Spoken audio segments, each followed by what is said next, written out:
Relative ஒருத்தவங்களுக்கு marriage. அத attend பண்ணிட்டு நேரா சூப்பர் மார்க்கெட் போயாச்சு. சூப்பர் மார்க்கெட் போனது என்னமோ ஸ்க்ரீன் துணி வாங்குறதுக்கு மட்டும் தான்.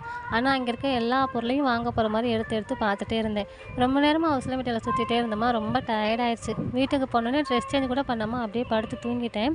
எந்திரிச்சு பார்க்குறேன் மணி 4க்கு மேல ஆயிடுச்சு. ஐய்யயோ! போய் கடைய திறக்கணுமே அப்படின்னு சொல்லி டக்குன்னு ட்ரெஸ்ஸ மாத்திட்டு, அந்த புடவைய ஓரெல்லாம் மடிச்சு வச்சுட்டு வெளியில வந்து பார்த்தா ஒரே பந்தல் கம்பு. என்னங்க அத்தன்னு கேட்டா, கோயில் திருவிழா வருதுல்லம்மா, அதனால வீட்டுக்கு பந்தல் போட போறோம்ன்னு சொன்னாங்க. சரி நம்ம ஈவினிங் வந்து பார்த்துக்கலாம் அப்படின்னு சொல்லிட்டு யோகனையும் தூக்கிக்கிட்டு கடைக்கு போயாச்சு. ஈவினிங்கே வந்து கிளைமேட் பார்த்தீங்கன்னா, நல்லா மழை வர்ற மாரி இருந்தது. சரி ஈவினிங்கே மழை வந்துரும்னு நெனச்சோம். வரல. லைட்டா தூறல் போட்டுட்டே இருந்தது. நானும் வழக்கம் போல கடைய அடைச்சிட்டு வீட்டுக்கு போயிட்டேன். அன்னைக்கு நைட் வந்து எனக்கு பயங்கரமான ஹெல்த் இஷ்யூஸ். மூச்சு விட முடியல, இருமல், ஐஸ்கிரீம் வேற சாப்பிட்டுட்டேன்னா, அந்த மழை ஈரம் வேறயா, கொஞ்சம் ஒரு மாரியா இருந்துச்சு. அதனால தூக்கமே வரல. காலையில 4:45க்கே வந்து நான் கடைய திறந்துட்டேன். அப்பயும் மழை தூறிட்டு தான் இருந்தது. எனக்கு வந்து கடையில வந்து அந்த ஓரத்தில மட்டும் லைட்டா ஒழுகும். தண்ணி ரொம்ப ஒழுகாது. சொட்டு சொட்டுன்னு விழுந்துட்டு இருக்கும்.